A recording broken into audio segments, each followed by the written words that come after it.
So, to Mother, Father, God, the source of all creation, we say Ashe. Ashe. To those that have come before us and those that are to come after us, we say Ashe. Ashe. To all political prisoners, we say Ashe. Ashe. And to this collective and moving forward, we say Ashe. Ashe. Ashe. Ashe. Ashe. Ashe. Oh. Good evening, everyone. Thank you for being here with us. Give thanks to our ancestors, creator, for this moment.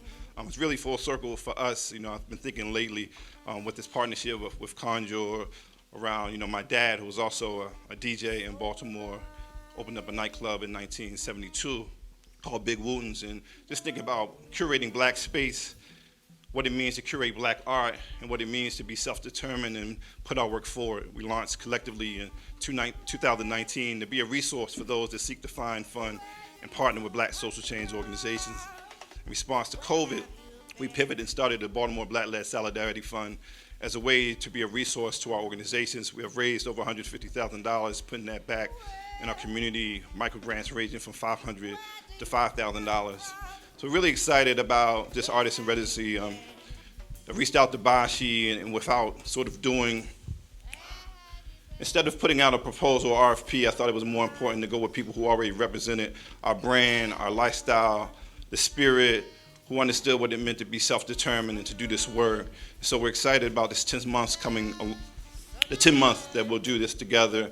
I'm excited about our partnership with Sunspot, to have black space, to have black art, and to be self-determined. So we're looking forward again to this partnership, and thank you all.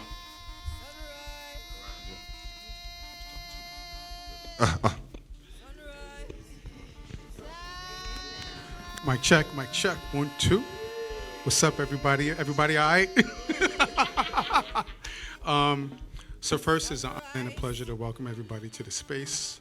I want to talk shortly about Sunspot and where it all came from. So on an astronomical level, when you look at the surface of the sun, those dark spots in the circle of the sun are, on the surface of the sun, are signs of ultramagnetic activity.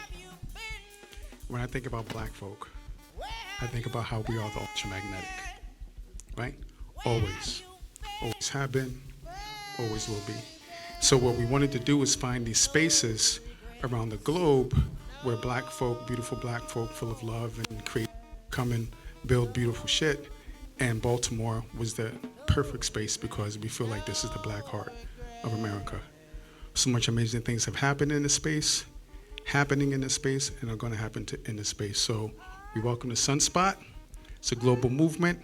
If you wanna do something, let me know. We wanna rock with all our folk, and thank you for being here. What is your organization's position of what happened in Mississippi in the past 6 months? Such as what? Such as the James Meredith incident and the enrollment of him in the university. Well, the Honorable Elijah Muhammad wants justice for every one of the 20 million so-called Negroes. And to just take one Negro and stick him in college with the aid of 15,000 troops and at a cost of $6,000 is a disgrace. It's a waste of taxpayers' money. It's a farce. It's hypocrisy. Because if it's right for one Negro to be forced into that university, then every Negro in the state of Mississippi who is qualified has the same right to go to that university. And if the government is not ready and willing to enforce the right of every Negro in the state of Mississippi, then in my opinion, sir, it's only hypocrisy to pretend that they are for justice by pushing one Negro in and blowing it up all over the world to make it look like they're solving the problem when millions of black people in that state are still going to segregated schools and getting an inferior education. Does your organization encourage members to attempt to enter schools that have been known as all white in the past? The Honorable Elijah Muhammad doesn't discourage us from attending white schools, but he does say that it is better for us to go to our own schools. And after we have a thorough knowledge of ourselves, of our own kind, and racial dignity has been instilled within us, then we can go to anyone's school and we'll still retain our race pride, our racial dignity, and we will be able to avoid the subservient inferiority complex that most Negroes have or are, that receive this sort of integrated education. Who taught you, please, who taught you to hate the texture of your hair? Who taught you to hate the color of your skin to such extent that you bleach to get like the white man? Who taught you to hate the shape of your nose and the shape of your lips? Who taught you to hate yourself from the top of your head to the soles of your feet? Who taught you to hate your own kind? Who taught you to hate the race that you belong to? So much so that you don't want to be around each other. No, before you come asking Mr. Muhammad to teach you, you should ask yourself who taught you to hate being what God gave you.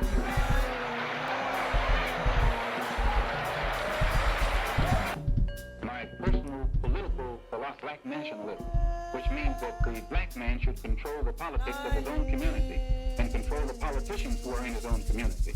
My personal economic philosophy is also black nationalism, which means that the black man should have a hand in controlling the economy of the so-called Negro community.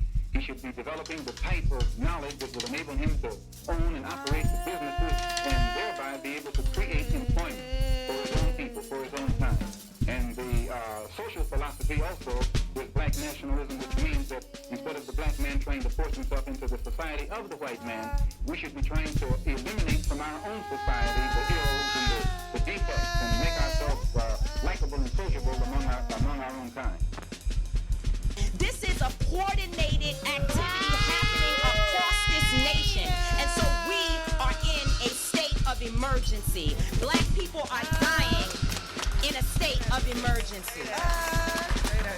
We cannot look at this as an isolated incident. The reason why buildings are burning are not just for our brother George Floyd. They're burning down because people here in Minnesota are saying to people in New York, to people in California, to people in Memphis, to people all across this nation, enough is enough. And we are not responsible for the mental illness that has been inflicted upon our people by the American government, institutions, and those people who are in positions of power. I don't give a damn if they burn down Target. Because Target should be on the streets with us, calling for the justice that our people deserve. Where was AutoZone at the time when Philando Castile was shot in a car, which is what they actually represent? Where were they? So if you are not coming to the people's defense, then don't challenge us when young people and other people who are frustrated and instigated by the people you pay. You are paying instigators to be among our people out there throwing rocks, breaking windows, and burning down buildings. And so young people are responding to that. They are enraged, and there's an easy way to stop it. Arrest the cops. Charge the cops. Charge all the cops. Not just some of them, not just here in Minneapolis. Charge them in every city across America where our people are being murdered. Charge them everywhere. That's the bottom line. Charge the cops. Do your job. Do what you say. This country is supposed to be about the land of the free for all. It has not been free for black people, and we are tired. Don't talk to us about looting. Y'all are the looters. America has looted black people. America looted the Native Americans when they first came here. So looting is what you do. We learned it from you. We learned violence from you. We learned violence from you. The violence was what we learned from you. So if you want us to do better, then damn it, you do better.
among these fallen trees.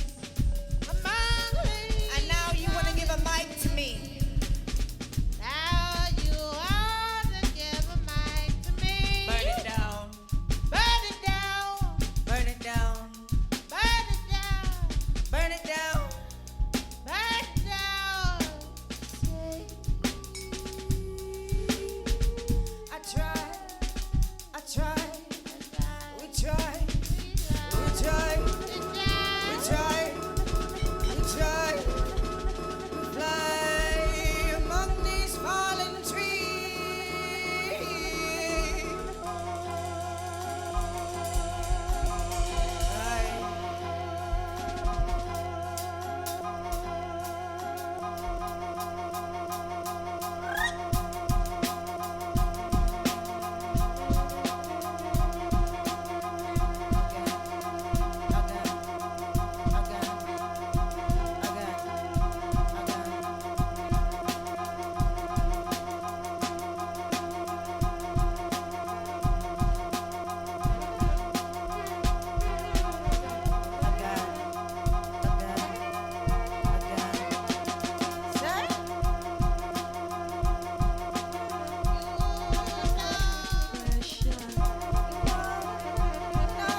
Wait for the transmission.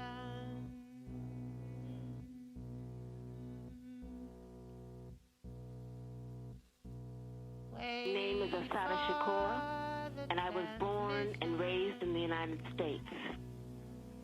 I am a descendant of Africans who were kidnapped and brought to the Americas as slaves. I spent my early childhood in the racist, segregated South.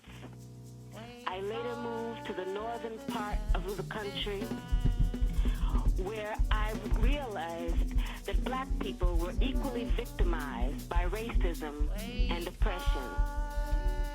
I grew up and became a political activist, participating in student struggles, the anti-war movement, and most of all, in the movement for the liberation of African Americans in the United States. I later joined the Black Panther Party, an organization that was targeted by the COINTELPRO program, a program that was set up by the Federal Bureau of Investigation to eliminate all political opposition to the U.S. government's policies, to destroy the black liberation movement in the United States, to discredit activists, and to eliminate potential leaders. Under the COINTELPRO program, many political activists were harassed, imprisoned, murdered, or otherwise neutralized. As a result of being targeted by COINTELPRO, I, like many other young people, was faced with the threat of prison, underground, exile, or death. The FBI, with the help of local police agencies, systematically fed false accusations and fake news articles to the press, accusing me and other activists of crimes we did not commit. Although in my case the charges were eventually dropped or I was eventually acquitted, the national and local police agencies created a situation where, based on their false accusations against me, any police officer could shoot me on sight. It was not until the Freedom of Information Act was passed in the mid-'70s that we began to see the scope of the United States government's persecution of political activists. At this point, I think that it is important to make one thing very clear. I have advocated, and I still advocate, revolutionary changes in the structure and in the principles that govern the United States. I advocate self-determination for my people and for all oppressed people inside the United States. I advocate an end to capitalist exploitation, the abolition of racist policies, the eradication of sexism, and the elimination of political repression. If crime, then I am totally guilty. Long story short, I was captured in New Jersey in 1973. After being shot with both arms held in the air, and then shot again from the back. I was left on the ground to die, and when I did not, I was taken to a local hospital where I was threatened, beaten, and tortured. In 1977, I was convicted in a trial that can only be described as legal lynching. In 1979, I was able to escape with the aid of my fellow comrades. I saw this as a necessary step, not only because I was innocent of the charges against me, but because I knew that the racist legal system in the United States, I would receive no justice. I was also afraid that I would be murdered. Where I am currently living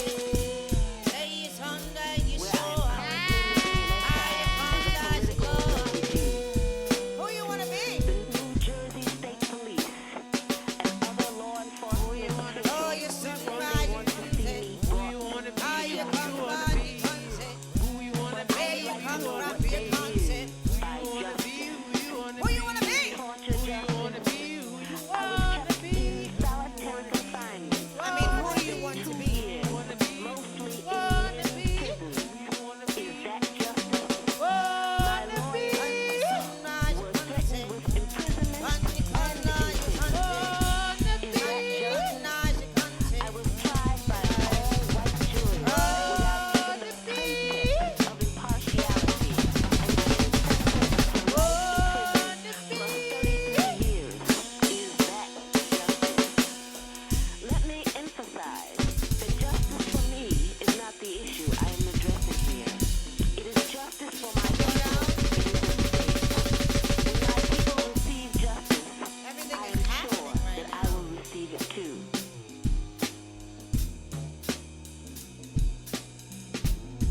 I'm not sure anymore just how it happened before. The places that I knew were sunny and blue. I can feel it deep inside, this black nigger's pride. I have no fear when I say, and I said every day, every nigger is a star. Every nigger is a star.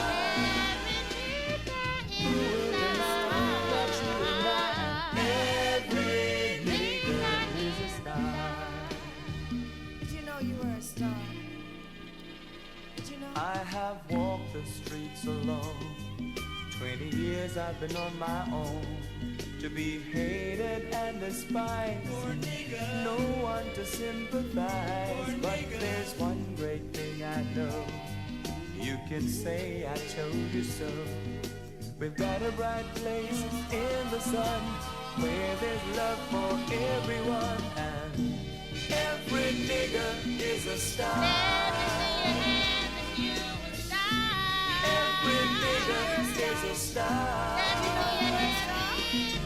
Who will remind that you and I, every nigger is a star. Every nigger is a star. Shining star is a star. Shining star is a star.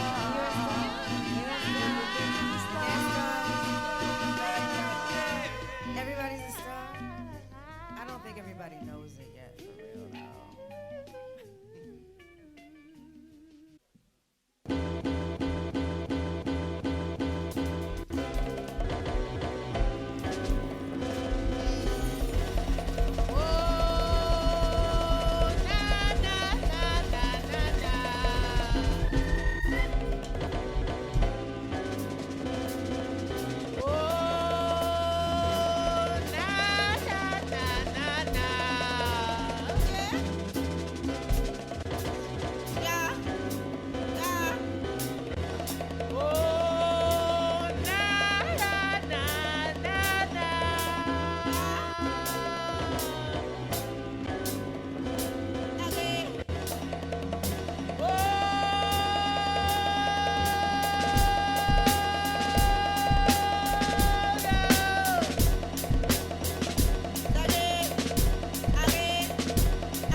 Peace. I'm Jamal Moore, multi-instrumentalist, percussion, reeds, Konjur Collective.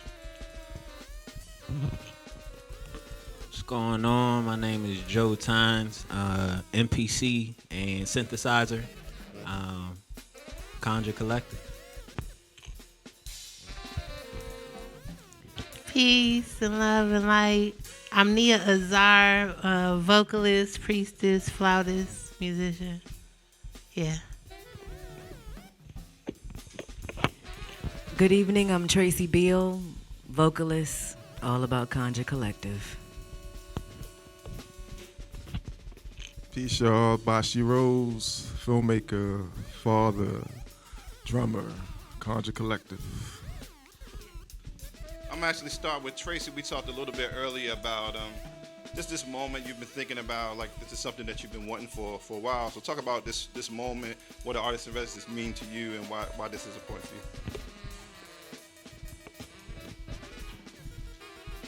you. Yeah, I feel like this is important to me, or it's important to all of us, because I remember when Bashi started this, right? So like we used to work together and we sat across from one another at the place where we used to work. Our desks were like right across from one another. He was like, I'm about to start a band. I'm gonna start a band. And I was like, I'm in it. Like just, being the person that I am, I was like, whatever you starting, I'm in it. And I was in it. And that was 2.5 years ago. And here we stand. And I remember just throughout this process, it's been like, when you're trying to do something, there's those thoughts of like one day, eventually this is going to happen, or that's going to happen, and what we need is this, or what we need is money, or what we need is a space, or what we need is for people to pay attention or listen. And so it's just really beautiful for it to happen now. You know what I mean? Or it actually just happened, because right, just up until now, it has been living in our heads and in our minds and in our hearts as a dream, or as something that we just kind of wanted, And so you're never sure if what you want is actually going to come to be, but it came to be, for real, And then, yeah, and here we are. I could say more, but I'm not going to hog the mic. First off, you all were phenomenal this evening. Thank you very much. So my question is for Bashi. Can you tell us more about the name of the band, Konjur Collective? Oh yeah, definitely. So Konjur, I came up with Konjur because I'm strongly influenced by free jazz and black improvisation in any artistic discipline. You know what I'm saying? That's what we do. And to conjure, to call upon a spirit by ritual or magical means, or to implore a people to do something. And so it's our attempt to use our life experiences and music to connect with our ancestors and to address where people of African descent are in the world and to contribute to our liberation. So you mentioned the free jazz movement. I would like the musicians and also the vocalists to speak to which specific artists they draw from the past in terms of free jazz and also hip hop for the MPC, brother synthesizer player. Thank you for that question. For me, Konjur Collective has largely been an opportunity for me to really study up under the leadership of both Bashi, Jamal, and just everybody. Nia and Tracy as well. So when I think about like free jazz, I'm largely influenced by Elvin Jones. I'm largely influenced by just listening to each and every suggestion that comes from Bashi or Jamal when it comes to what they're currently inspired by. So I feel like this is like a PhD type of level of introduction to the instruments that I'm playing. So I've been playing the synthesizer and MPC since 2019. Yeah, 2019. So I'm relatively just fresh and willing to just soak in anything at all.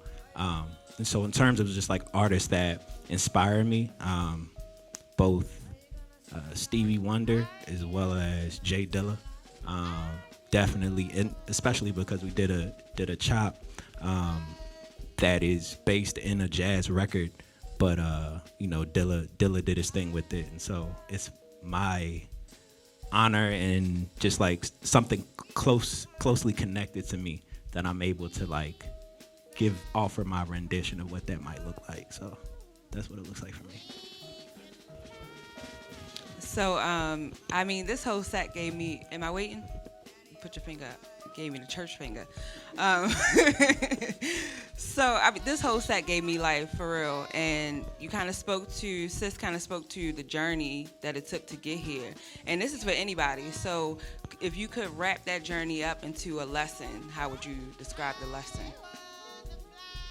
The lesson continues. There's no set ending on finite position to the lesson. What we're doing right now is taking you on a spiritual journey, physical journey, mental journey, in all the different realms. So as we move through this music, we're learning from and growing from and living by and for each other in this unit. And we present this to the world as a mechanism. I just spoke on this earlier, actually, in the jazz panel discussion of the particular works that we're doing in this aspect of Konjur Collective. So the lesson is life, and life continues. The question is, I know, Bashi spoke about the free jazz movement, but for each individual musician and vocalist, which past artists specifically do you draw a lot of your influence from? For me personally, I grew up and enculturated in this community. So from basically coming out the womb, I'm hearing the sounds of Pharoah Sanders, Coltrane, Eric Dolphy, and the list can go on. And as I move forward now in the progression of all the years of me playing music since childhood, I don't pinpoint to one specific artist. I deal with the voices and the sounds of blacks, Africans in this land, coming to when we were transported here through the transatlantic slave trade, through the voices of the ancestors, those who have transpired on. I use that as a powerful force to communicate with. And even before the transatlantic slave trade, the Africans that were already over here, which is not taught in most educational facilities. That is the inspiration that I use or delve and enter into, going beyond just the earlier stages of development when you get into having a favorite iconic artist and things of that sort. Peace. For myself, I would say that as an initiate into an indigenous spiritual system, I personally tap into those particular energies, as well as just being a student of music and life. Growing up, I was kind of sheltered, but as I grow, I've in my study of my craft, I've connected with certain vocalists. So the energy of like Celia Cruz, A.B. Lincoln, those different ones, I'm like, I have already tapped into that ancestral energy before I even knew about them. So to just continue to grow and evolve with Konjur Collective as a whole and even individually is what just inspires what we do as well as what we hope to continue to like give to the world.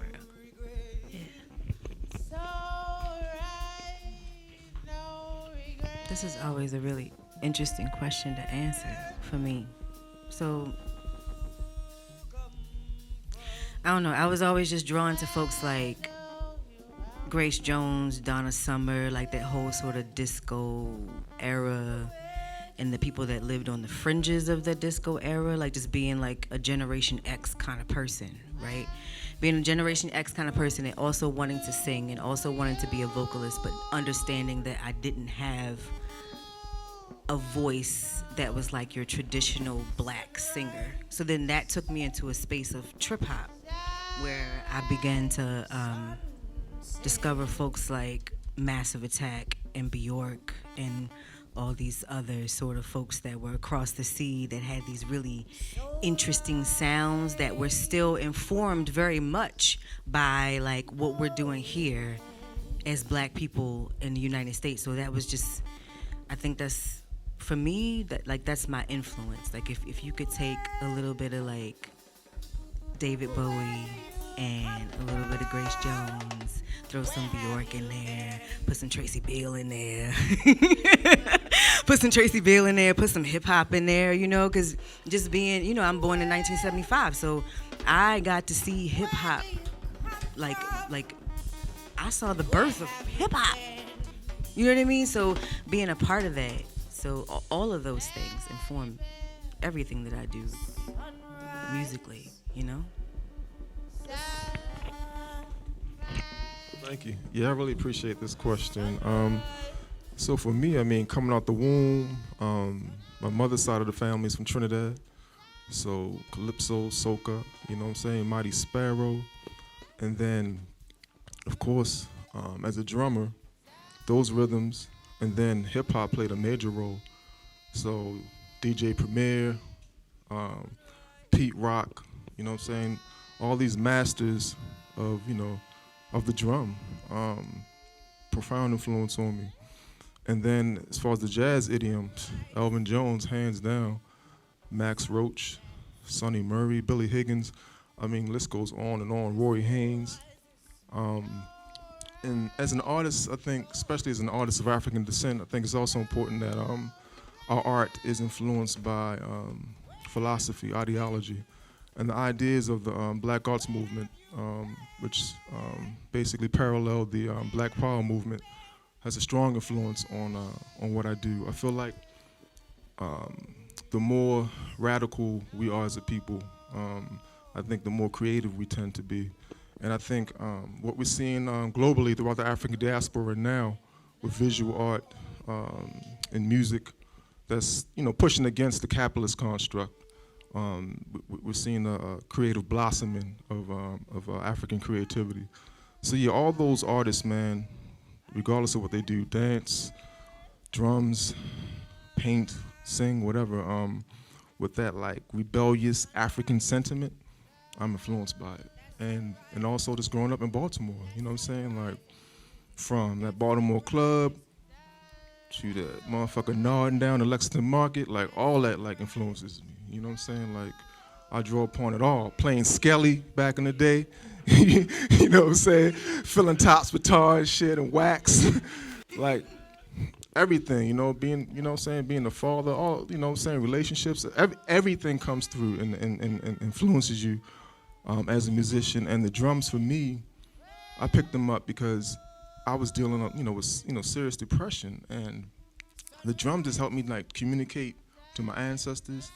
It helped me, you're using all four limbs, so it's so stimulating, you know what I'm saying? So it's like a constant current running up and down your spinal cord, you know what I'm saying? And it just opens you up for healing.